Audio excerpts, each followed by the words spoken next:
Sri Iyer from the Silicon Valley, who has come all the way from US, to please come on the stage.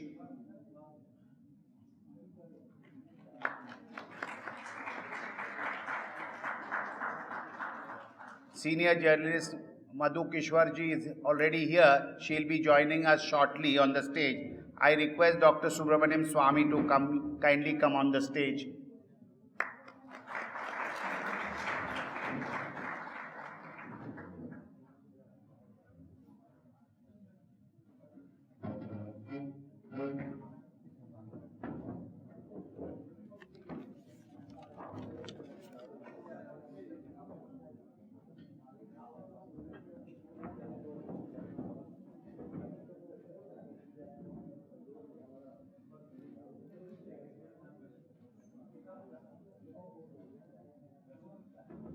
I'll repeat, I would request everybody to kindly switch off your mobile phone.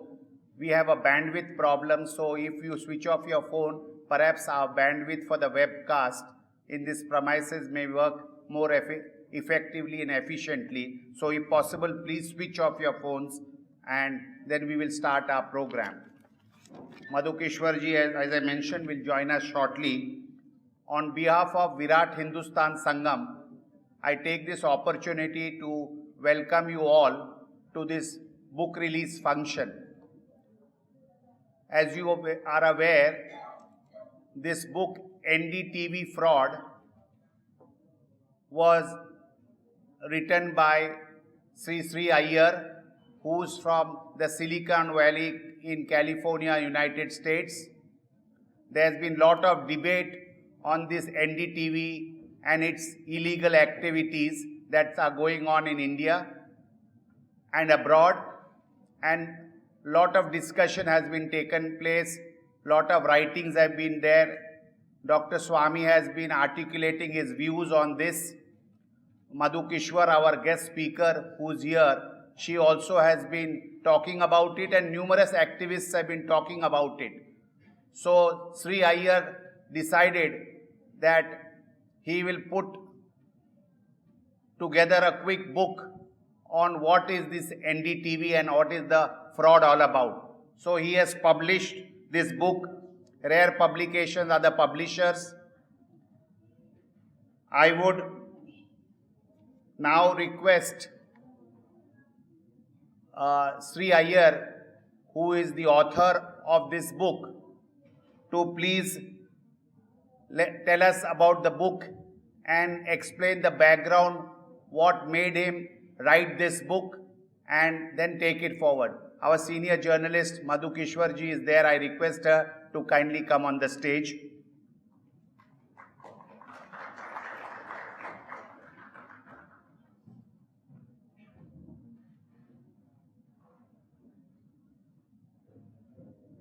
Over to Sri Iyer.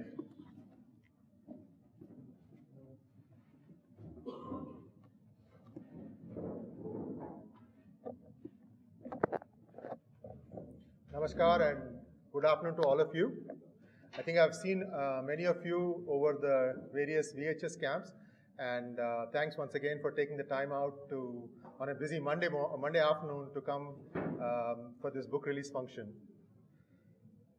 Respected senior BJP leader and member of parliament, Dr. Subramanian Swamy, activist, Manushi founder, author, and media celebrity, Madhu Kishwarji, National General Secretary of VHS, Sri Jagdish Ji, General Secretary Arvind Chaturvedi Ji, I think he's not here yet, General Secretary Sri Asirvadam Acharya Ji, President of VHS Delhi and host Sri Sunil Maggo, members of VHS and dear friends.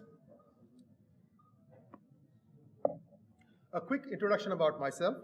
I am an inventor with over 37 patents. I invented more, actually about 50 plus, but some of them have lapsed. So I like to still stay current. So I have 37 patents now that are current. I'm based in the Silicon Valley. The site that I founded, P-Gurus, covers 4 aspects of India: its politics, its business, its investment climate, and its culture. I started this site because I wanted to do well for both my Janma Bhumi, that is India, and the Karma Bhumi, which is United States. I'm hoping that through this site, I can bring these two thriving democracies together. My earliest memories of New Delhi television, or NDTV, was watching a foreign returned cephalogist called Prannoy Roy, who used to be up all night as counting used to go on. I'm talking about maybe mid-80s to late 80s. Those days, you didn't have any trends. You didn't have any pre-poll reviews. So it was all, the counting was all manual, and once counting started, it would not end until the result was reached. He coined the terms TINA, not Munim. It's called, TINA is an acronym for There Is No Alternative, and also IOU, or Index of Opposition Unity. And sometimes he would be there for 36 hours at a stretch, while the rest of the panelists changed by the hour. Because, once one coalition will go up and their panelists will come and say how he knew all along that they were going to win, and then the trend will shift and somebody else will come and say the same, pretty much the same thing. I still remember Cho Ramaswamy being a guest in the show when the 1989 results were being announced. And Roy asked him if history was repeating itself. And a little background for this, in 1977, the North voted against Congress and South wanted en bloc for Congress. And the same thing was happening in 1989 also. So Prannoy Roy asks Cho, is history repeating itself? To which Cho was quick to repartee. He said, no, it's more like geography repeating itself. How did this earnest-looking man with a sly smile end up presiding over one of the most corrupt media houses in Indian history? Now, the crucial question that comes up again and again on Twitter and Facebook on our corruption posts is, nothing is going to happen. The rich, corrupt individuals will never be sent to jail. This, despite the arrest in 2G scam and also in the disproportionate assets case. Even when there is compelling evidence, nothing ever is going to happen to the rich business person. There's always a loophole to exploit. This is what I get on feedback. I'm very confident in the days and weeks to come, the guilty will be brought to book. Why, you ask? It has been proved time and again that one man can make a difference. You only have to look at some of the appointments that Modi ji has made in the recent past to know what I'm talking about. My sincere thanks to VHS Delhi unit, VHS General Secretary Jagdish ji, and other national office bearers who made this event possible. Madhu Kishwar ji. Madhu Kishwar ji has been at the forefront of so many causes. My favorite of hers is the interview she did of Sri Narendra Modi, which was factual, accurate, and sincere. She was one of the earliest to write about the NDTV shenanigans, for which she was richly rewarded in the form of a defamation suit. Madhu ji, hope you find information from this book useful. We are all with you in your fight. And lastly, many of us think Dr. Swami as the modern-day Krishna. In my humble opinion, he is Bhishma, Drona, and Krishna rolled into one. Like Bhishma, he is ageless.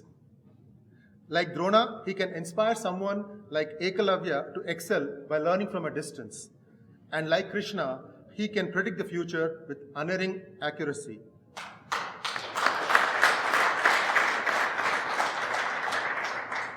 Now I request Dr. Swami to release the book. Thank you.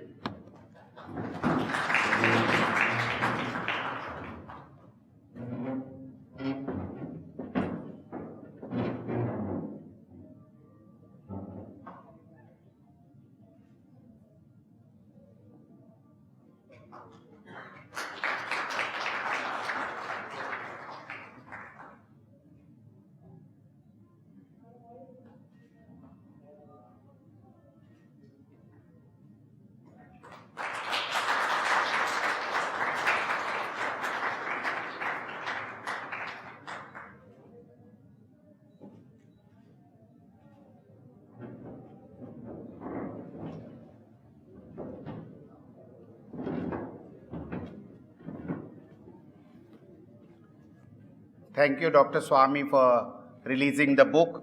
We'll continue our program further. I must acknowledge in the audience, we have our other VHS state unit. We have Dr. Varun Veer, the president of VHS Uttar Pradesh.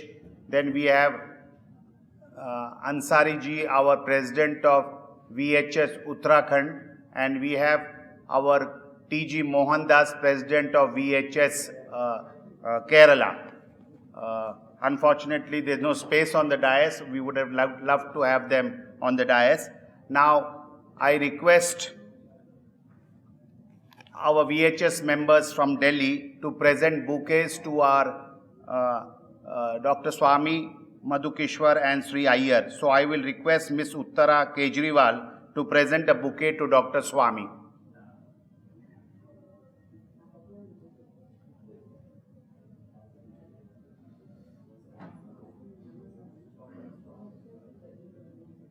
Dr. Shobha Srivastava be on standby, and so is Ms. Jula Sharma.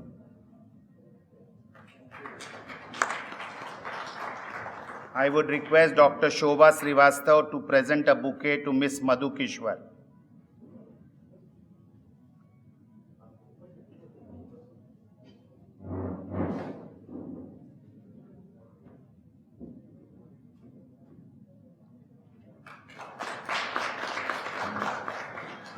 Now I request Ms. Jula Sharma to present a bouquet to our author Sri Iyer.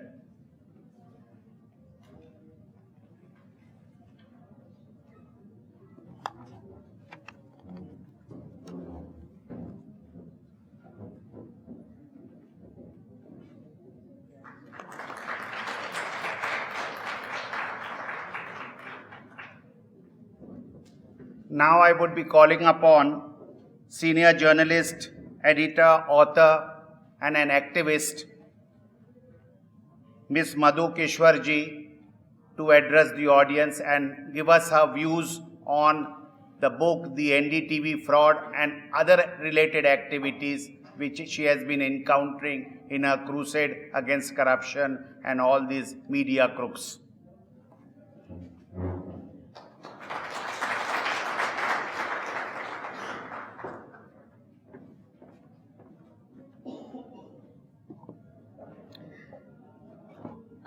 नमस्कार everybody. Hindi में बोलूं चलेगा?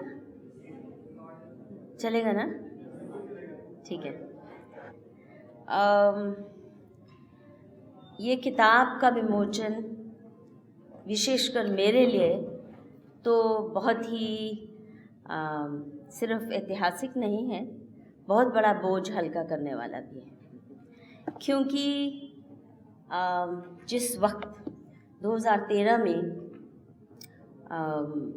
NDTV scam को मैंने उजागर किया और अपने वेबसाइट पे डाला, उस वक़्त उस लड़ाई में बिल्कुल एक मायने से अकेले ही पड़ गए हम, और बाकी लोगों ने जुड़ना था। उस वक़्त क्या हुआ क्यों नहीं हुआ मुझे नहीं मालूम, पर जैसे ही मैंने अपने वेबसाइट पे डाला, उसको लिखा, तो जैसा कि आपको बताया गया 5 करोड़ का मानहानि का मुकदमा मेरे पे डाला गया। अब 5 करोड़ की उनकी मान वाकई इज़्ज़त उस काबिल है भी कि नहीं? कोई बता दीजिए इस देश में जो उनको 5 करोड़ देने को तैयार है उनकी इज़्ज़त के लिए। पर फिर भी उन्होंने मुझे पहले तो नोटिस भेजा और फिर कहा कि अपोलोजाइज़ कीजिए और जो आपने लिखा है उसको वेबसाइट से हटाइए। तो इतने जल्दी हार मानने वाले, डरने वाले तो हम भी नहीं हैं। तो हमने कहा नहीं, आप मैदान में आ जाइए, मैं आपके खिलाफ लड़ने को तैयार हूँ। ये 2013 की बात है। और NDTV से मेरा कोई निजी तो कभी झगड़ा था ही नहीं, हो भी नहीं सकता। और कोई ज़माना ऐसा भी था जब मैं उनकी बहुत फेवरेट पैनलिस्ट हुआ करती थी। बहुत से लोग सोचते थे मैं तो NDTV की ही हूँ। हालांकि पॉलिटिकली कभी भी इस तरह का हमारा तालमेल नहीं रहा, पर उनके प्रोग्राम्स में मैं अक्सर जाया करती थी और कोई निजी इस तरह का मनमुटाव नहीं था। परंतु जब ये सारा स्कैम मेरे पास किसी मित्र ने भेजा हमारे जो इनकम टैक्स कमिश्नर जिन्होंने ये पकड़ा, तो उस वक़्त कोई सुनवाई उनकी नहीं हो रही थी, कोई भी उनके साथ खड़ा नहीं था। और ये हालत थी क्योंकि एनडीटीवी स्कैम के साथ चिदम्बरम साहब भी जुड़े हुए थे, तो उनको पागल करार करने का हाई कोर्ट ने दे दिया था ऑर्डर। वो बड़ी मुश्किल से 4-5 अस्पतालों से मेडिकल सर्टिफिकेट लाए कि मैं पागल नहीं हूँ, मैं आपको पागल करना चाहता हूँ। तो बड़ी मुश्किल से बचे उससे, पर उस वक़्त सही में कोई सुन नहीं रहा था, सस्पेंडेड भी थे। और मैंने जब ये मुद्दा उठाया तो उन्हीं दिनों मैं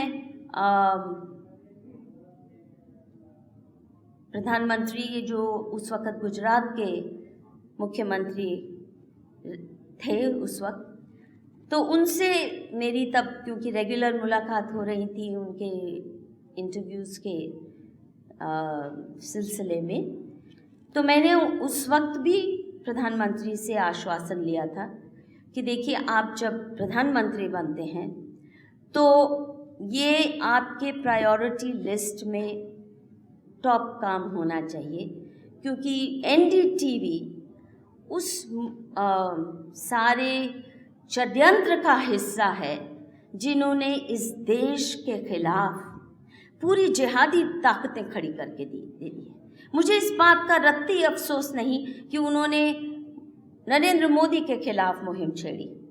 ठीक है, उनको पसंद नहीं और मोदी जी अपनी लड़ाई खुद लड़ सकते हैं, परंतु जिस प्रकार का नेगेटिव प्रोपेगेंडा झूठ के आधार पे एनडीटीवी ने लीड किया और पूरा का पूरा there was a whole pack of hounds behind NDTV, but respectability देने वाला जो गुजरात दंगों के बारे में मिस इन्फॉर्मेशन कैंपेन फैलाई, जिस किस्म के झूठ बोले, जिस किस्म का डीमनाइजेशन किया, सिर्फ मोदी का नहीं, सिर्फ बीजेपी का नहीं, गुजराती हिंदुओं का और हिंदुस्तान के सारे हिंदुओं का, जैसे कि हमारा नेशनल स्पोर्ट है मुसलमानों को जलाना और उनकी प्रेग्नेंट औरतों के पेट फाड़ना, इस तरह का, as though this is a not, they were leading this campaign.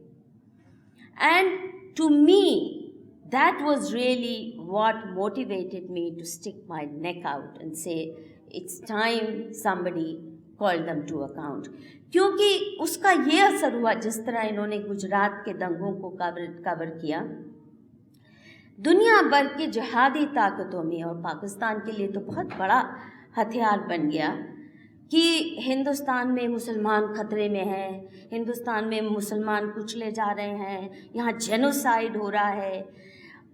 और जो मैंने किताब भी लिखी मोदी मुस्लिम्स एंड मीडिया, कृपया करके अगर आपको वक्त मिले उसे ज़रूर पढ़िए। उसमें डे बाय डे मैंने सारा विश्लेषण किया, हो क्या रहा था, सुप्रीम कोर्ट ने एसआईटी जो बैठाई उसने क्या पाया। The reality was totally at variance with what NDTV and all the whole gang, the secular gang was promoting। और उसका नतीजा ये है कि आज हिंदुस्तान सबसे टॉप ऑफ द लिस्ट जिहादियों की अटैक्स की। ये एनडीटीवी का बहुत बड़ा, आज भी अगर आप देखें, योगी जब से बने हैं, योगी आदित्यनाथ सीएम, कोई और बताइए इशू, मुसलमानों का क्या होगा? मीट की दुकानें बंद की जा रही हैं, उन पे अटैक है, सेक्युलरिज्म पे अटैक है, इलीगल स्लॉटर हाउसेस बंद किए जा रहे हैं। पर जिस तरह ये पेश कर रहे हैं, ऐसा लग रहा है कि जैसे स्लॉटर हम मुसलमानों का कर रहे हैं योगी आदित्यनाथ। सुबह से शाम केवल एक ही मुद्दा है। इस तरह का डिस्टॉर्शन, इस तरह का हर चीज़ पे, और बहुत साल से ये देखते आई थी, और मुझे लगता है वो घुटन थी जिसकी वजह से मैंने तय किया कि मैं गुजरात जाके पता करती हूँ। मैं मोदी को जानती नहीं थी, उससे पहले कभी मिली नहीं थी, कभी बीजेपी को वोट नहीं किया था, बीजेपी से कोई लेना देना नहीं था, और लोग तो मुझे लेफ्टिस्ट ही मानते थे, पर मैं खुद को नहीं मानती कोई भी ईस्ट फिस्ट। एनीवे, तो मैंने वो किताब लिखी, और जब ये देखा कि इनकम टैक्स कमिश्नर जिन्होंने श्रीवास्तव, इनकी कोई सुनवाई नहीं हो रही, तो मैंने जोखिम उठाया और छाप दिया। अच्छा, मज़े की बात देखिए, मैंने चिदम्बरम साहब और एनडीटीवी दोनों का नाम लिखा। चिदम्बरम साहब उस वक़्त मिनिस्टर भी थे, तो उन्होंने मानहानि का मुकदमा नहीं किया, उनको इतनी समझ है कि खामखा में पंगे मत लो। एनडीटीवी ने मानहानि का मुकदमा मेरे पे कर दिया, और वो भी 5 करोड़ का। हमें ये उम्मीद थी कि जब मोदी जी की सरकार आएगी तो एनडीटीवी जैसे मीडिया को नकेल बांधी जाएगी, और इसलिए मुझे बहुत निडरता से, आज भी निडर हूँ, डरी तो आज भी नहीं हूँ, पर उस वक्त तो बिल्कुल ही बेखौफ होके कि इनके दिन गिने चुने हैं और ये सरकार आएगी। इनकम टैक्स ऑलरेडी पकड़ चुका है, ऐसा नहीं कि मैंने कोई बहुत स्टिंग ऑपरेशन किया, बहुत मेरी कोई खास इन्वेस्टिगेशन थी। ये तो सब जो डेटा मैंने दिया उस वक़्त या आप भी दे रहे हैं, ये तो इनकम टैक्स डिपार्टमेंट का है, सरकारी महकमे का है, और इसलिए it's an open and shut case. It's not as if you need to do any great research in order to send them to jail. पर कुछ नहीं हो रहा। मोदी जी भी सरकार आई है और ये और फल फूल रहे हैं। हमारे बीजेपी के बड़े बड़े मिनिस्टर वहाँ जा रहे हैं एनडीटीवी पे, हम बायकॉट कर रहे हैं, और हमारे दिग्गज बीजेपी के नेता और मिनिस्टर वहाँ जाके बड़ी खुशी से सिर्फ इंटरव्यू नहीं दे रहे, लेजिटिमाइज दे रहे हैं। उस दिन एक और मिनिस्टर को मैंने सुना, जब फिर वो योगी आदित्यनाथ को लेके, सीनियर मिनिस्टर हैं, जब गालियां दी जा रही थी और आप कम्युनलिस्ट हैं, ये हैं, वो हैं, फासिस्ट हैं, ये फासिस्टवाद आ गया, तो ये मिनिस्टर मालूम क्या कहते हैं एनडीटीवी के जो पैनलिस्ट को, अरे मेरे ऑफिस में आके ये बातें करो ना, चाय कॉफ़ी पे ये सारी बातें सुलझ जाएंगी, यहाँ क्यों झगड़ रही हो मेरी अच्छी दोस्त, ऐसे तो कह रहे हैं। तो मुझे ऐसा हमेशा ऐसे ही लगता है जब ये लोग ऐसा करते हैं कि हम क्या बेवकूफ़ हैं कि हम लड़ाई ले रहे हैं जिसकी, ये सरकार की लड़ाई है। न खाऊंगा न खाने दूंगा, ये मोदी जी का मंत्र है, उनकी जिम्मेदारी बनती है कि ये ऐसे मीडिया हाउसेस बंद हों।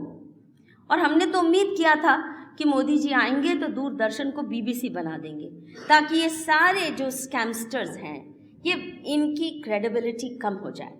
अगर दूरदर्शन को वो ऑटोनॉमी मिलती, वो प्रोफेशनलिज्म मिलती, तो ये स्कैमस्टर टीवी जितने भी हैं खुद ब खुद इनकी घटिया राजनीति और जो इनके टीआरपी के जो competitive nonsensical idea of news है, कॉक फाइट्स, हर शाम को 8-10 लोग मुर्गे ले आते हैं कॉक फाइट्स के लिए, इसको न्यूज़ कहते हैं? 125 करोड़ लोगों के देश में ये न्यूज़ होती है क्या? तो ये उम्मीद थी कि मोदी जी के आते ये सबकी नकेल बंधेगी और हमें फिर लड़ाई लड़ने नहीं, शांति से जी सकेंगे, पढ़ेंगे, लिखेंगे, संगीत सीखेंगे, ये उम्मीद थी। पर ऐसा नहीं हुआ। मोदी जी की सरकार के बाद भी, हुकूमत के बाद भी ऐसा कोई नहीं लग रहा कि कुछ इन पे बहुत फ़र्क पड़ा है। नहीं तो 3 साल हो गए हैं, इतना एविडेंस है, इतना डेटा है, अब तो कोर्ट में भी इनके साथ और भी एडवर्स ऑर्डर्स आ गए हैं। तो मैं कुछ महीने पहले प्रधानमंत्री को मिलने गई और मैंने उनसे स्पष्ट, उनके सामने आंख में आंख डाल के स्पष्ट कहा, मोदी जी आप सही सही बता दीजिए, मैंने ये लड़ाई लड़ी थी। अब देखिए 5 करोड़ की मानहानि का मुकदमा एनडीटीवी के खिलाफ लड़ना कोई आसान काम नहीं है। उनके पास बैटरी ऑफ लॉयर्स हैं, मेरे पास कहाँ वो साधन हैं। और ये तो कोई, मैं तीसरा सेटलवार्ड नहीं हूँ कांग्रेस की कि अगर वो चोरी भी करती है तो कांग्रेस पार्टी के 10 दिग्गज वकील पहुँच जाते हैं उसको डिफेंड करने। वो गुंडागर्दी भी करती है तो सारे उसके पास the top notch lawyers go and defend her for free. Ashish Nandy ने जब किया था उसके ऊपर मानहानि का मुकदमा किसने किया था? कांग्रेस ने सारे बैटरी ऑफ लॉयर्स डिप्यूट कर दिए थे। यहाँ मधुकेश्वर टूथपिक साइज इंडिविजुअल, मेरी अदना सी औकात, NDTV के deep pockets, battery of lawyers, and I didn't think that I would have to fight this case for this long. So I asked प्रधानमंत्री, सीधे पूछा मैंने कि देखिए, अगर आपको आपका मन बदल गया है, पहले तो आपको भी इनसे बहुत शिकायतें थी, और जो इंटरव्यू की बात आप कर रहे हैं उसमें मोदी जी ने बताया था कि NDTV ने कितनी गलत रिपोर्टाज की दंगों की। राजदीप सरदेसाई तब NDTV में होते थे, उनका नाम लेके, बरखा दत्त का नाम लेके उन्होंने बोला कि कितनी मजबूरी में उन्हें कहना पड़ा था कि मैं तुम्हें यहाँ बैन करूँगा, तुम झूठ कवरेज कर रहे हो और इंस्टिगेट कर रहे हो दंगाइयों को। तो मैंने कहा कि ये तो आपका खुद का था रवैया, तो आप बता दीजिए, अगर आपको उनसे प्यार मोहब्बत हो गया है, मन बदल गया है, तो मैं भी जाके उनको कहूँ हाथ जोड़ के कि भाई लोगों, मुझे जब मैंने तो सरकारी आंकड़ों और दस्तावेज़ों के आधार पे आपका एक्सपोजे किया था, पर सरकार जब आप पे इतनी मेहरबान है तो ठीक है, मैं भी माफ़ी मांग लेती हूँ। इसलिए नहीं कि मैं डरी हूँ, पर इसलिए कि सरकार का संरक्षण अगर इसका भी है, तब तो सच में ये लड़ाई लड़ने लायक नहीं है। मैं बहुत हताश होके गई थी। तो मुझे आश्वासन दिया प्रधानमंत्री ने, नहीं मधु जी आप चिंता मत कीजिए, पर चिंता की एक और बात होगी। और अब मैं कुछ ऐसी बात कहने जा रही हूँ आपकी इजाज़त से, जो शायद पॉलिटिकली आपके लिए भी इनकरेक्ट हो। वो ये कि जब जिस इनकम टैक्स कमिश्नर के आधार पर, उनकी बातों के आधार पर, उन द्वारा सप्लाइड दस्तावेज़ों के आधार पर मैंने अपना सिर फंदे पे लटकाने के लिए ऑफ़र कर दिया, उन्होंने मुझे कहा कि आप आर्ग्यूमेंट के लिए कोई अपना सीनियर वकील ले आइए, पर जो एडवोकेट ऑन रिकॉर्ड है, मेरा एक बंदा है, ये आपका केस संभाल लेगा और बड़ा रिलायबल है और ये आपको संभाल के सेफ रखेगा, आप सिर्फ आर्ग्यूमेंट वाले दिन ले आइए किसी को। मान लिया हमने। और मुझे बहुत दुख के साथ कहना पड़ रहा है कि 1-2 पहली हियरिंग्स को छोड़ के मुझे बिल्कुल अंधेरे में रखा गया। 8-10 हियरिंग्स हुई मेरे एब्सेंस में, और श्रीवास्तव साहब ने और उनके वकील ने मुझे बताया तक नहीं। The court was about to give an adverse order against me, noting कि ये आ ही नहीं रही है मोहतरमा, इसका मतलब ये नॉनसेंसिकल इन्होंने केस इन्होंने किया है। I was about to lose it when by chance another lawyer friend, Sai Deepak, perchance who had come to my house for dinner, और उसने ऐसे ही देखा फ़ोन पे और उसने कहा कि मधु जी आप सो रही हैं, do you realise that you are about to lose this case. अब 5 करोड़ तो मेरे पास है नहीं, तो मैं आज तिहाड़ में बैठी होती। अगर उस वक्त वो वार्निंग ना मुझे मिली होती, कोई मुझे पूछने नहीं आया। आई एम सॉरी टू से, आप जो मर्जी कहिए, हम आपके साथ हैं मधु जी, लड़ते रहो। मैं बहुत कॉजेज़ लड़ चुकी हूँ अपने बलबूते पर इतना अनप्लेजेंट एक्सपीरियंस मेरा और शायद ही कोई रहा हो, जहाँ की जिस व्यक्ति की मदद में मैं खड़ी हुई, उस व्यक्ति ने मुझे इस तरह डिच किया कि 8-10 के हियरिंग होती है, मुझे बताया नहीं जाता। इसलिए मेरा वकील जो आर्ग्यूमेंट के लिए जिसको पहुंचना चाहिए था, और उसी दौरान मैं बहुत बीमार थी, एक बहुत बड़ा ट्यूमर का मेरा ऑपरेशन होना था। So I was not able to even, क्योंकि मैं हर वक्त मैं पूछती भी रही, मुझे जवाब नहीं मिलता था। एक ही व्यक्ति उस वक्त मेरे मदद के लिए आया, and I must acknowledge Harikiran ji, who then found a lawyer who he said he will take care of it, don't worry आपको। और उसी वकील ने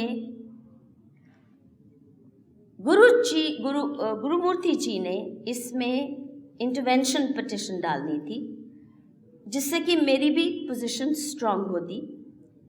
वो इंटरवेंशन पिटिशन हमने ड्राफ्ट करके गुरुमूर्ति जी ने उसको स्वीकार कर लिया, उसका एक्सेप्ट हो गया, उसको फाइल किया, एडमिट नहीं होने दिया उस वकील ने। 2 साल तक हमें मालूम ही नहीं, गुरुमूर्ति जी भी बैठे हैं, उनको भी मालूम नहीं कि उनकी इंटरवेंशन पिटिशन एडमिट नहीं। अभी हाल ही में कुछ महीना पहले जो मेरे नए वकील आए, अब हम हाई कोर्ट में हमें कहना पड़ रहा है, माफ़ कीजिए हमारा पुराना वकील बहुत बेईमान था, हमें धोखा दे दिया, अपीयर नहीं हुआ, मुझे बताया नहीं, कृपया हमारी तरफ से सबमिशंस ले लीजिए। मुझे लगता है कि इस बात का मुझे दुख, जो जिसके लिए जिम्मेदार जाहिर हैं श्रीवास्तव साहब हैं, जिस व्यक्ति के लिए मैं उसको बिना जाने हुए मैदान में कूद पड़ती हूँ, उस व्यक्ति ने मुझे भेड़ियों के हवाले क्यों किया, मुझे समझ नहीं आती। और स्वामी, मैं आपसे रिक्वेस्ट करती हूँ, पूछिए, मैंने गुरुमूर्ति जी से भी कहा, इनसे श्रीवास्तव साहब से पूछिए ऐसा क्यों किया, that I was on the verge of getting an adverse order against me. और आज भी मेरी जो पूरी सबमिशंस हैं उसके लिए हम लड़ रहे हैं कोर्ट से, एप्लीकेशन पे एप्लीकेशन डाल रहे हैं कि आप प्लीज़, हमारी गलती नहीं थी या वकील की बेईमानी थी, पर वकील के साथ श्रीवास्तव साहब की भी। क्यों ऐसा किया, मेरे तो समझ से बाहर है, क्योंकि जिस वक्त मैं खड़ी हुई उसके लिए, उस व्यक्ति के लिए, उस वक्त तो कोई नहीं था। अब ये रिवॉर्ड मिलेगा, मेरी समझ और सोच से बाहर था। तो फिर भी एनडीटीवी तो है बेईमान, बदमाश और भ्रष्टता की एपिटोम। इस टीवी चैनल को सिर्फ बंद ही नहीं होना चाहिए, इसके प्रमोटर्स को और उनके सारे आइकॉनिक स्टार्स को वाकई तिहाड़ में उनके लिए स्पेशल सेल होना चाहिए। और अगर ये सरकार नहीं करती है ऐसा, और रास्ते में रोड़े अटकाए जाते हैं, और वो सब जानते हैं वो रोड़े अटकाने वाले शख्स कौन है, तो फिर एक नया मोर्चा खोलना ही पड़ेगा। धन्यवाद।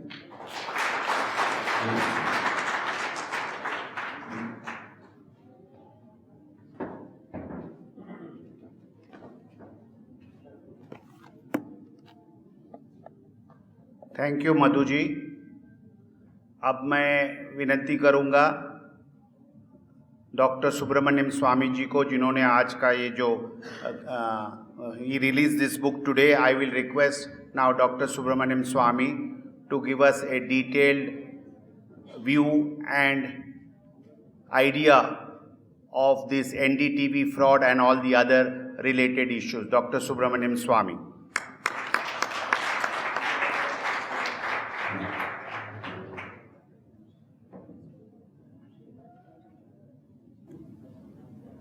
माननीय श्री अय्यर जी, मंच में उपस्थित इस देश के लोकतंत्र के लिए योद्धा लोग बैठे,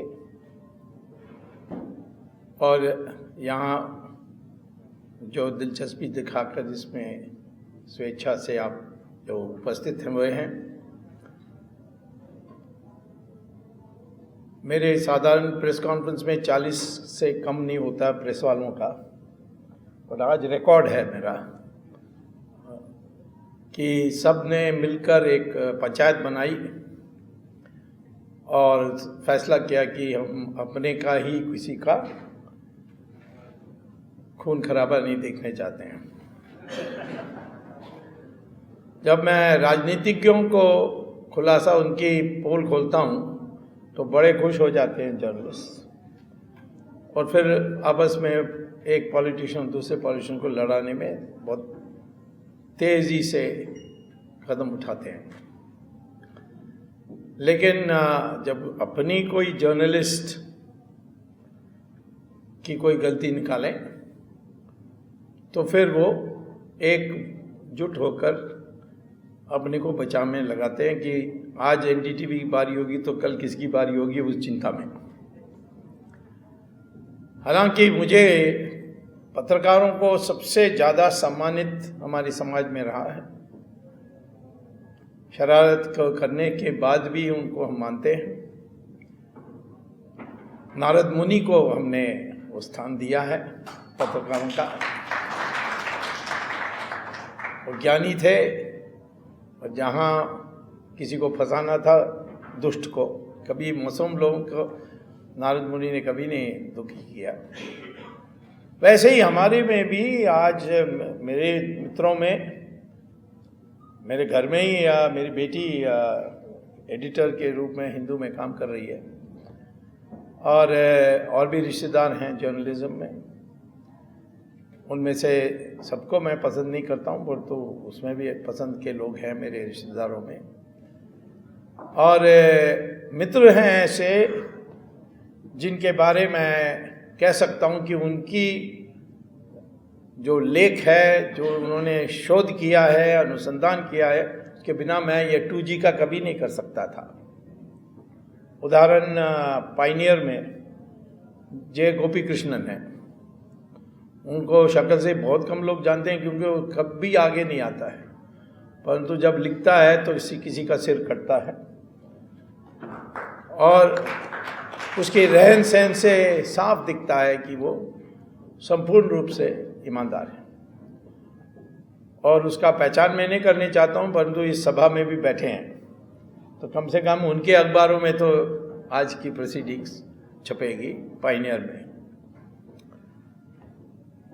अब जो अपराध की है, ये तो पुस्तक आपको पढ़ना पड़ेगा।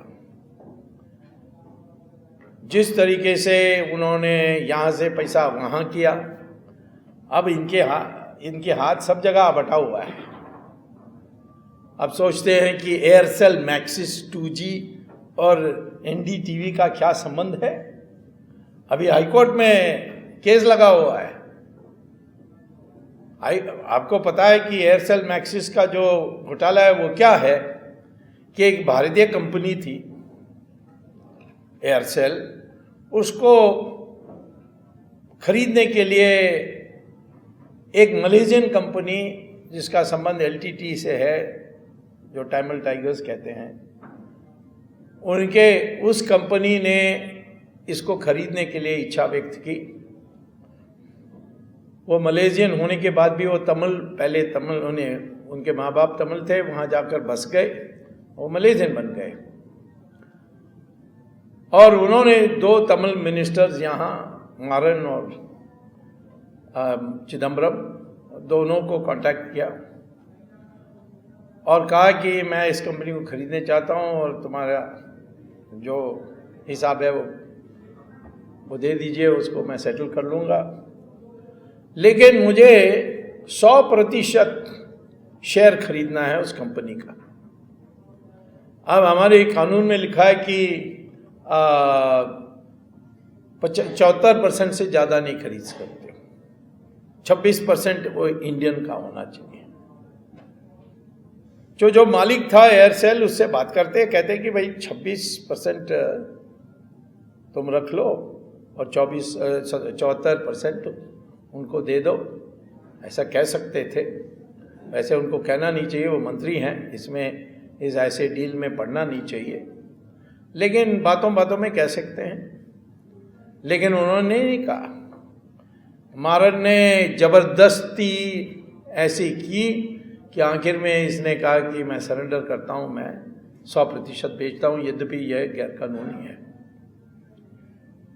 और वो खरीद लिया, और खरीदने के बाद छाती ठोक कर कहा कि भारत की सरकार, भारत की कानून कहती है 74% से ज़्यादा कोई विदेशी खरीद नहीं सकता, परंतु देखो मेरा ताकत, मैंने 100% खरीद दिया। उसने मलेशियन स्टॉक एक्सचेंज को ऐलान कर दिया। और दस्तखत किसने किया? चिदम्बरम ने किया।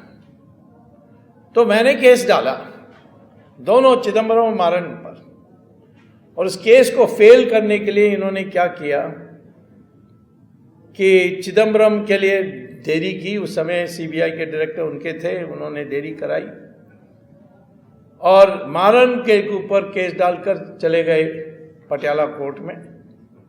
और वहाँ जज ने कहा कि इन्होंने क्या अपराध किया है, क्योंकि दस्तखत किसकी है उसी की अपराध है।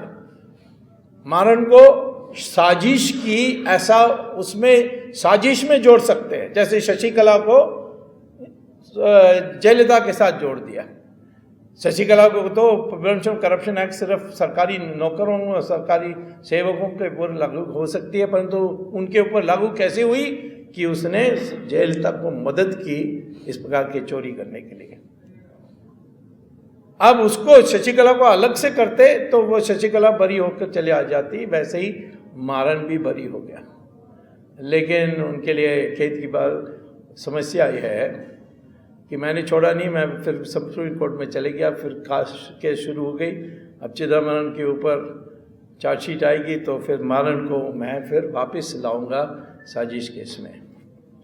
तो मधु जी, मैं ये कहता हूँ दुखी मत होइए कोर्ट के बारे, मेरे जैसे लॉ पढ़ लीजिए, क्योंकि आप अच्छे लॉयर बनेंगे और किसी के पर निर्भर होंगे नहीं। इसके रास्ते कोई और नहीं है। नहीं, मैं कई सारे केसेस को लड़ती हूँ, बहुत किया है इसका। ठीक, ये थोड़ा ठीक है ना। मैं जानता हूँ जब 7-8 बड़े सीनियर वकील खड़े हो जाते हैं तो आपके लिए समस्या होगी। फाइनेंशियल जो है ना, आपकी ट्रेनिंग चाहिए। हम एक क्लास शुरू करेंगे जिसमें जो लड़ने चाहता है उसको कानून सिखाएंगे।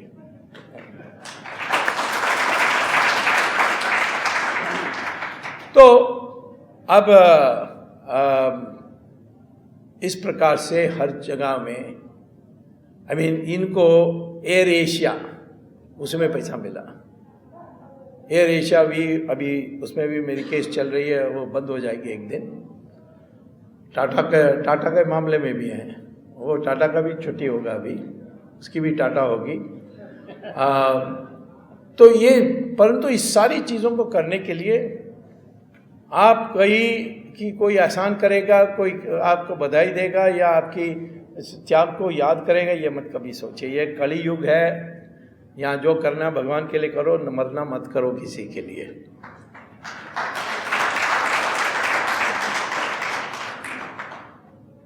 तो अब ऐसे ही आप देखोगे, इनके पास बैंक अकाउंट है विदेशों में, इनके पास घर है साउथ अफ्रीका में,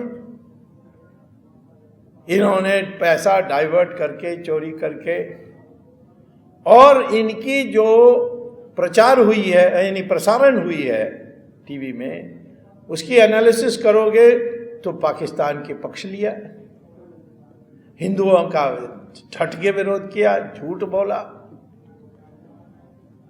और शुरू में मैंने इसमें दिलचस्पी नहीं ली क्योंकि गुरुमूर्ति लगे हुए थे, और वो जो इनकम टैक्स के बारे आप कह रहे थे, वो जो ऑफिसर, उसके बारे मुझे पहले से संदेह था कि ये स्थिर रहेगा नहीं रहेगा।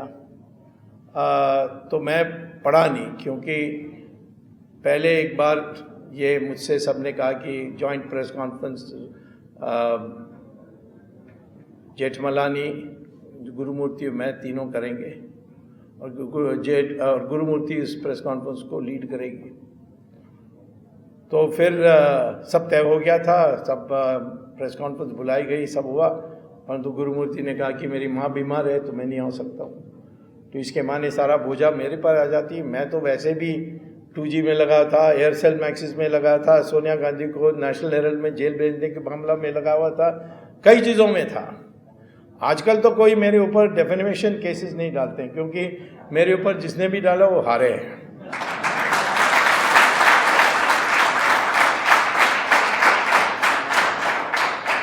जेठमलानी ने 4 केसेस डाले, चारों हार गए, और आखिर में कहा कि भाई तुमसे लड़ना मुश्किल है तो दोस्त बन जाओ। तो मैंने कहा मुझे क्या लड़ना है तुमसे, आज मैं और जेठमलानी दोस्त हैं। बहुत लोगों को दुखी है कि मैं और जेठमलानी दोस्त हैं। तो ये मैं तो किसी के ऊपर मैंने डेफेमेशन केस नहीं डाली। जयललिता ने 100 केसेस मेरे ऊपर, एक पुलिस स्टेशन में उसने FIR रजिस्टर करवाई और 100 केसेस उसने लगाई ताकि मैं चक्कर मारते रहूं। मैं सुप्रीम कोर्ट गया और सुप्रीम कोर्ट ने सबको एक क्षण में रद्द कर दी थी। और यहां तक एक अभूतपूर्व ऑर्डर पास कर दी सुप्रीम कोर्ट ने कि तमिलनाडु में स्वामी के खिलाफ वारंट जारी होगी, किसी पुलिस स्टेशन, किसी कोर्ट का, तो उसको सिर्फ उसके घर जो है मइलापुर मद्रास में वहीं सर्व हो सकती है और कहीं नहीं सर्व हो सकती है। और जैसे तुम वारंट दोगे और वो कोरा कागज में लिख कर देगा कि मैं कोर्ट में हाजिर होऊंगा इसके लिए, और यदि नहीं हाजिर होऊंगा तो 100 रुपया जुर्माना दूंगा, ऐसा लिख कर दे दें तो बेल उसी समय वहीं देना पड़ेगा। ये सुप्रीम कोर्ट नहीं करते तो ये जयललिता तो मेरी मित्र भी होती थी, कभी दुश्मन भी होती थी, ये साइकिल चलती थी उस समय जब वो थी, वो पूरी काली जैसा खड़ी हो गई थी। किसी तरीके से मेरा कुछ करना है तो सुप्रीम कोर्ट ने हमें बचाए। तो हमारी देश में इतना तो मैं कह सकता हूँ कि शब्द दुष्ट नहीं है, और इस जैसे कलयुग में कहते हैं सब बुरा नहीं होता, वैसे इसमें आज हमें ये देश को बचाने के लिए कदम उठाना है। मैं जब पहले जनसंघ में शामिल हुआ था 1970 में, लोग मुझे बोलते हैं तो पागल हो गए, हार्वर्ड छोड़कर आकर इस पार्टी का तो कभी फ्यूचर नहीं है, ये तो कम्युनल है, ये है वो है। आज देखिए बीजेपी पूर्ण बहुमत से दिल्ली में, और मुझे लगता है कि 2019 में भी पूर्ण बहुमत मिलेगी या 2/3 बहुमत मिलेगी, ऐसा मुझे लगता है। तो भविष्य क्या है इसको सोचकर हमें नहीं लड़ना है। एनडीटीवी को तो मैं छोड़ने वाला नहीं हूं,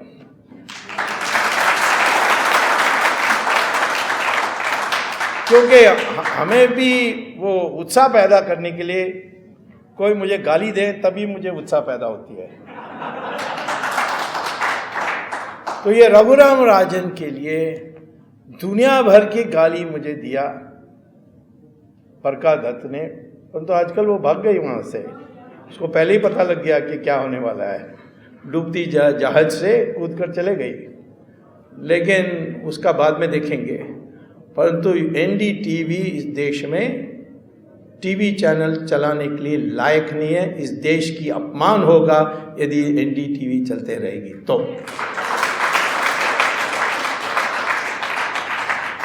मैं तो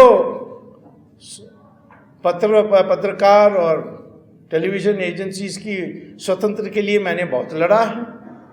इमरजेंसी में मैं लड़ा, बाकी सब लोग झुक गए थे। यानी पत्रकारों में कितने लोग खड़े हुए, अपनी मजबूरी व्यक्त की उन्होंने, लेकिन कोई लड़ा तो नहीं। रामनाथ गोयनका एक आदमी निकला, वो लड़ा, बाकी कोई नहीं लड़ा। और मेरे साथियों ने जो इमरजेंसी के खिलाफ लड़े, उस समय उस समय इंदिरा गांधी तो यही चाहती थी कि हम उसको सलाम भरें और कहें कि तुम दुर्गा माँ हो, तो वो आपको छोड़ देती। और एक बार मुझे इंदिरा गांधी को सबक सिखाने के लिए उसने मेरे पासपोर्ट कैंसिल कर दी और मुझे फरार घोषित कर दी, मेरे ऊपर इनाम भी दे दी। उस समय सबसे बड़ा डाकू हिंदुस्तान में एक सुंदर डाकू था, उससे भी ज़्यादा मेरे ऊपर इनाम था, और 18 केसेस लगा दी मेरे ऊपर। मेरे घर में सारे सामान को जब्त कर ली, और मेरे पास उस समय मेरी पत्नी और 2 छोटे बच्चे थे, एक 2 साल की और एक 4 साल की, और रोज़ पुलिस रेड होती थी। तो ये सब हमने बर्दाश्त करके हम लड़े, और उसमें पत्रकारों की आज़ादी की बात भी हम बोलते रहे। तो हमें कोई उसमें पत्रकारों से दुश्मनी नहीं है। हमारे संविधान में पत्रकारों की आज़ादी के लिए, स्वतंत्रता के लिए मूलभूत अधिकार दिया हुआ है, लेकिन उस मूलभूत अधिकार में एक बात जोड़ी है कि इसमें रीजनेबल रिस्ट्रिक्शंस, माने अंकुश ऐसे लगेंगे जो तर्क के आधार पर है। और वो कौन से हैं? उसमें यह है कि आप देश की बदनाम नहीं करनी चाहिए, माने देश की अखंडता को कायम रखने के लिए लिखनी चाहिए, या कम से कम विरोध नहीं, देश की टुकड़ा टुकड़ा हो जाए, आज़ादी हो जाए कश्मीर में, ये सब लिख नहीं सकते। ये संविधान में लिखा है, और ये सारे अंकुश पहले नहीं था। जब अंबेडकर और सरदार पटेल मूलभूत अधिकार की कमेटी के चेयरमैन थे, अंबेडकर ड्राफ्टिंग कमेटी के चेयरमैन थे, दोनों ने कहा कि कोई अंकुश लगाने की जरूरत नहीं है। और ये दोनों, अंबेडकर को तो पार्टी से निकाल दी जवाहरलाल नेहरू ने, और सरदार पटेल की देहांत हो गई, तो ये सब सर्वसर्वी बने, किसी की बात नहीं सुनते थे। कभी कभी एडविना माउंटबैटन की बात सुनते थे, बट किसी और की नहीं सुनते थे। और उन्होंने ये अमेंडमेंट लाया चिढ़ते हुए कि रमेश थापर ने कोई ऐसी उसको गाली दे दी, ये कहता है उन्होंने पार्लियामेंट में कहा, ये मैं कैसे बर्दाश्त कर सकता हूँ। ऐसी चीज़ों के लिए हम आज़ादी नहीं पाया, और ये अमेंडमेंट ये लाए थे। देश के टुकड़ा करने वाले लोगों पर सजा होनी चाहिए, उनके लिए मूलभूत अधिकार नहीं है, ये बोलने के लिए ये 63 में जवाहरलाल नेहरू लाए थे। और आज जवाहरलाल नेहरू यूनिवर्सिटी के लोग कहते हैं कि इंटॉलरेंस।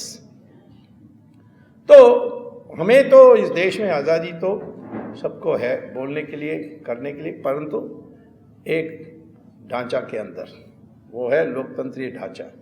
यदि हम आज देश की एकता पर संदेह पैदा करेंगे तो देश ही नहीं होगी, तो फिर किसके लिए हम आज़ादी ले रहे हैं।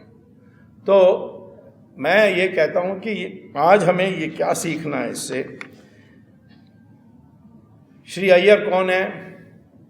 ये कैलिफोर्निया में रहते हैं, ये पत्रकार नहीं है। ये वहाँ मशहूर हो गए हैं, इतने पेटेंट्स, हमने पेटेंट्स दिया है 33 पेटेंट। सॉफ्टवेयर की जीनियस माने जाते हैं। इनका कोई पुराना कोई रिश्ता नहीं है राजनीति से। सिर्फ एक देश हमारी भला होनी चाहिए, देश का नाम ऊंचा होने से, वहाँ से प्रेरित होकर धीरे धीरे धीरे ये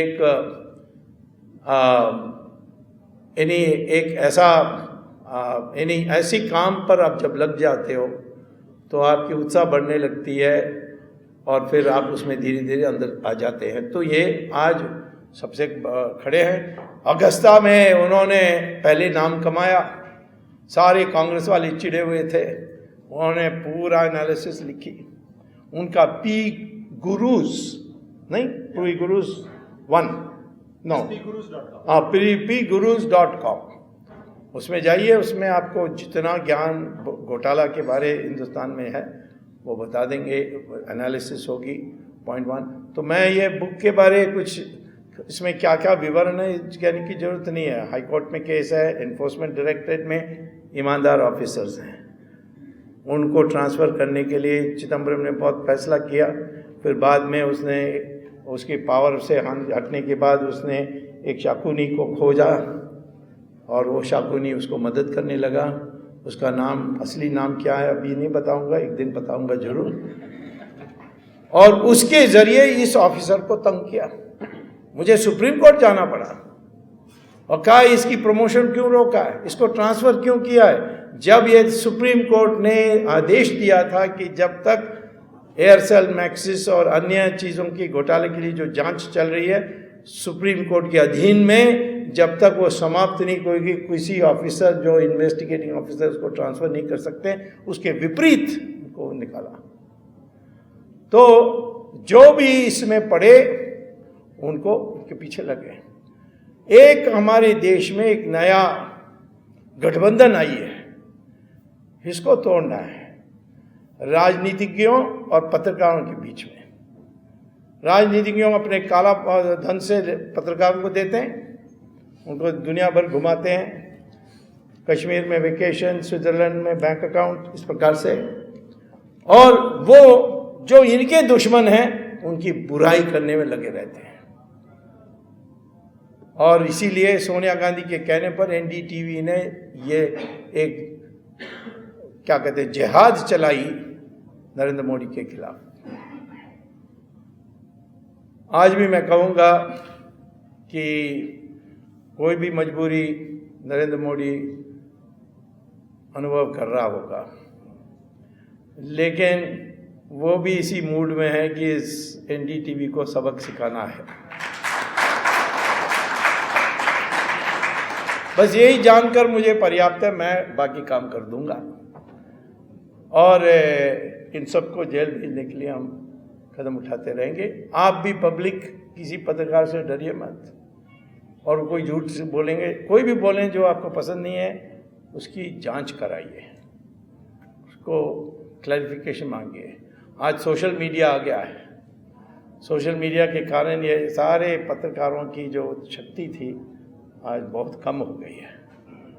और जब सोशल मीडिया में चलती है अभियान तो पत्रकार तो बहुत डर जाते हैं, कई लोग बंद करके चले भी जाते हैं जो सोशल मीडिया में हैं।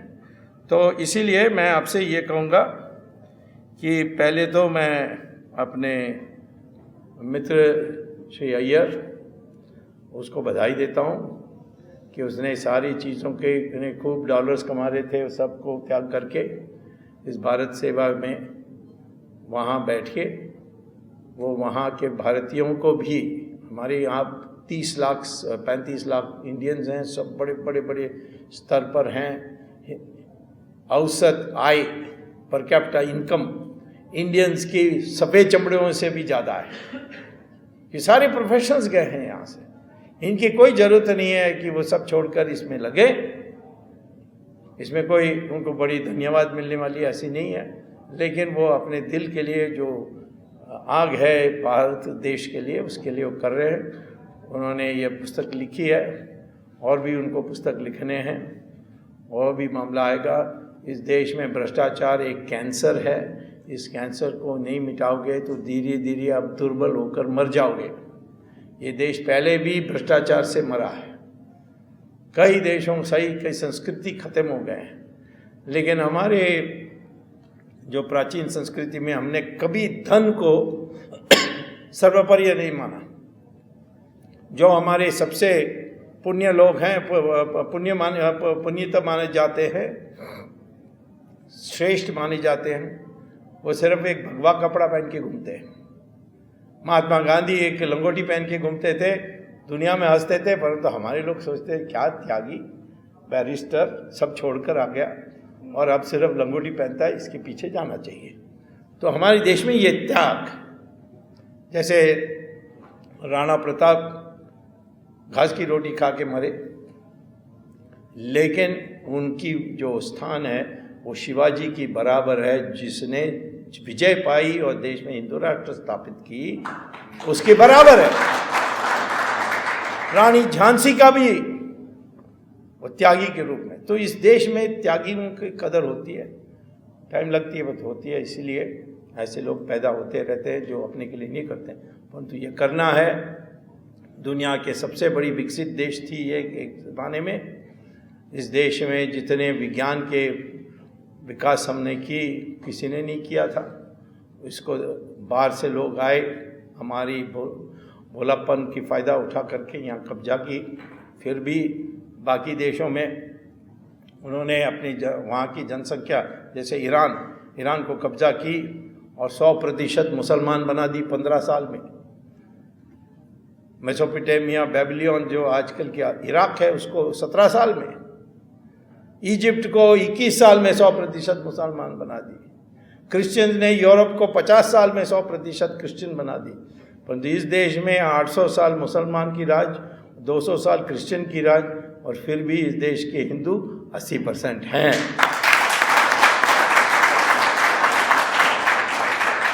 क्योंकि त्यागी जब हर जगह पैदा हुए, जीते और हारे, परंतु इतिहास में उनकी नाम थी। इसीलिए लड़ाकुओं में मधु जी हैं। वो शुरू से लड़ते आई, वामपंथी दक्षिणपंथी कुछ भी हो, कोई भी पंथी हो, लेकिन जहाँ भी थी वो लड़ी। और ये मैं कह सकता हूँ, और अपने के लिए उसने कुछ नहीं बनाया। ये सारे अपने समाज में बुराई को बाहर निकालने के लिए उन्होंने काम किया। इसीलिए हमें गर्व था कि इनको यहाँ आमंत्रित करके इनकी भाषण कराएं। और आगे भी हम आपको डूबने नहीं देंगे, क्योंकि हम लोगों को भी बहुत परिश्रम करना होता है, इधर उधर व्यस्त रहते हैं। लेकिन कभी ये आपको लगे कि अब अनिवार्य हो गया तो हम आपके साथ खड़े होंगे और आपको मदद करेंगे।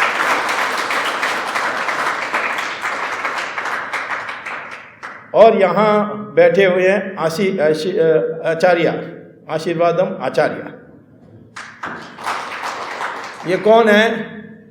ये एक दिन रात को 9 बजे आया मेरे घर में, घंटी बजाया, मैंने दरवाज़ा खोला, मैंने कहा तुम कौन हो? उसने कहा मेरा नाम आशीर्वादम है और मैं टेलीकॉम मिनिस्ट्री में मंत्री का सेक्रेटरी हूँ। तो मैंने कहा राजा का? उन्होंने कहा हाँ, मैं दुखी हूँ इसीलिए मैं आया हूँ। और मैंने उनको घर अंदर बुलाया और उसके कारण 2G किसी के खुलासा के कारण है, तो इसके कारण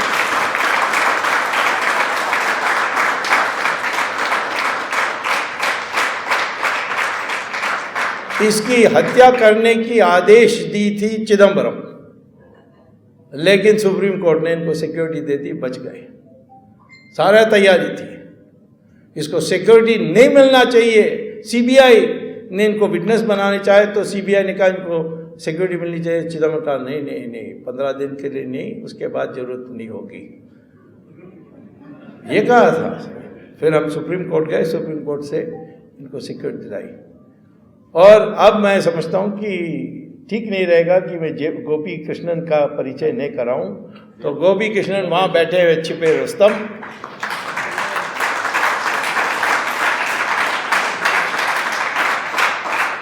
इनको पटाने के लिए कितने लोग पीछे लगे, लेकिन इनका जो यानी समर्पण है इसमें, इस भ्रष्टाचार मिटाने के लिए जो लेख लिखता है, इनको तो किसी भी बड़ा अखबारों में या चैनल में लेने के लिए तैयार हैं, यदि वो ये बुरी आदत छोड़ दें कि दूसरों का नुकसान यानी भ्रष्टाचार का पोल खोलें। तो ऐसे लोग हमारे देश में हैं और इसीलिए उससे उत्साह लेकर हमें सोचना चाहिए देश का भविष्य है, और जो करते हैं उनको समर्थन, जो अपनी सीमा के अंदर उनके समर्थन करने की आवश्यकता है। इसीलिए हमने आज ये पुस्तक का विमोचन किया और हमने जो हमारे आज योद्धा तैयार हो रहे हैं, बहुत हो रहे हैं, देश भर में हो रहे हैं, और विराट हिंदुस्तान संगम इसीलिए हमने बनाई कि ऐसे ही लोगों को इकट्ठा करें जो पढ़े लिखे हैं, ज्ञानी हैं और अपने के लिए कुछ नहीं चाहिए, अपने पाँव पर खड़े हो सकते हैं। वैसे लोग इस देश की निर्माण में शुद्धिकरण लाने के लिए ये खड़े हो सकते हैं, ऐसे लोगों को इकट्ठा करने में लगे। इसीलिए आज मैं इन सब को बधाई देते हुए कहता हूँ इस पुस्तक को लीजिए। मैं चाहता हूँ कि आप इसकी अनुवाद भी कराइए हिंदी में, तमिल में, ऐसे और इसको फिर हम और विस्तार से बांटेंगे और आगे भी और भी नए नए प्रोजेक्ट्स आने वाले हैं हमारे। अब जो दस्तावेज हमारी जो सूटकेसेस में करेंसी नहीं भरा हुआ है, परंतु फाइल्स भरे हुए हैं, और वो फाइल्स एक एक निकाल करके सबको ठीक करेंगे कहकर सबको नमस्कार और धन्यवाद।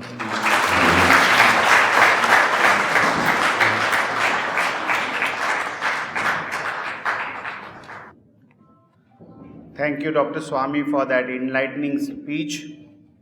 Now, I just want to inform you, we have released this book last Sunday in, not yesterday, but the Sunday before that in London, there was the international release. Today, 27th, we have done this in Delhi. On 30th, that is Thursday, we have a similar book release function organized by the journalist S. Balakrishnan. Desh Bhakti Andolan program has been organized at the Indian Merchant Chambers in Mumbai. That is on Thursday the 30th. We have a similar book release function in Mumbai. Then on 31st at about 5:30, that is 31st of March, 5:30 in the PS High School Hall in Mylapore, Chennai. The book is being released on 31st, Friday, by Dr. Swami, and Mr. Guru Murthy is going to be present at that function. Then on the 2nd, that is 2nd of April, Sunday, VHS Karnataka unit is having a book release, similar book release function, Sunday at 5 p.m. at the Bharatiya Vidya Bhavan Hall, Racecourse Road, Bangalore. Through this medium of the social media and the video, Facebook and Twitter, I wish to inform everybody that these are the next 3 important programs. Mumbai on 30th, 31st at Chennai, and on the 2nd at Bangalore, the book release function on the NDTV fraud is being organized. I will now hand over the mic to my colleague, Dr. Sunil Mago, who is the president of VHS Delhi, for the vote of thanks. But I want to remind Dr. Swami and the author and senior journalist Madhuji will be here after the program. We have snacks together, so please participate in the tea and snacks, and then the program will come to an end. I just want to, because some people were asking when the program started, what is the VHS website address. I just want to tell you that it's www.VHS Victory Hotel Sugar, that is Virat Hindustan Sangam, that is VHSindia.org. You can go to our website www.vhsindia.org to know more about our activities and to register yourself as a member. Over to Dr. Sunil Mago. सम्मानित मंच पर आसीन इस कार्यक्रम के नायक और हमारे मित्र श्री अय्यर जी, हमारे संगठन के महामंत्री और 2G स्कैम के महानायक आचार्य जी, जगदीश शेट्टी जी, जिनके मार्गदर्शन में इस कार्यक्रम का आयोजन किया गया, हमारे विराट हिंदुस्तान केरला के प्रदेश अध्यक्ष मोहनदास जी, उत्तराखंड से जहीर अंसारी जी, उत्तर प्रदेश से उत्तम प्रदेश होने वाले प्रदेश के अध्यक्ष डॉक्टर वरुणवीर, दिल्ली के वरिष्ठ उपाध्यक्ष हरीश शर्मा जी, जिनके मार्गदर्शन में इस कार्यक्रम का हमारे वॉलंटियर्स ने आयोजन किया, 2 यंग ल्यूमिनरीज ईशकरण भंडारी, यतिंदर चौधरी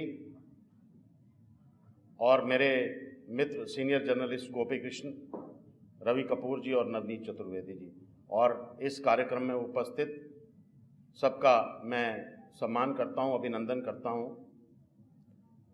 इस सम्मानित मंच पर उपस्थित मधु किश्वर जी, विराट हिंदुस्तान संगम के माध्यम से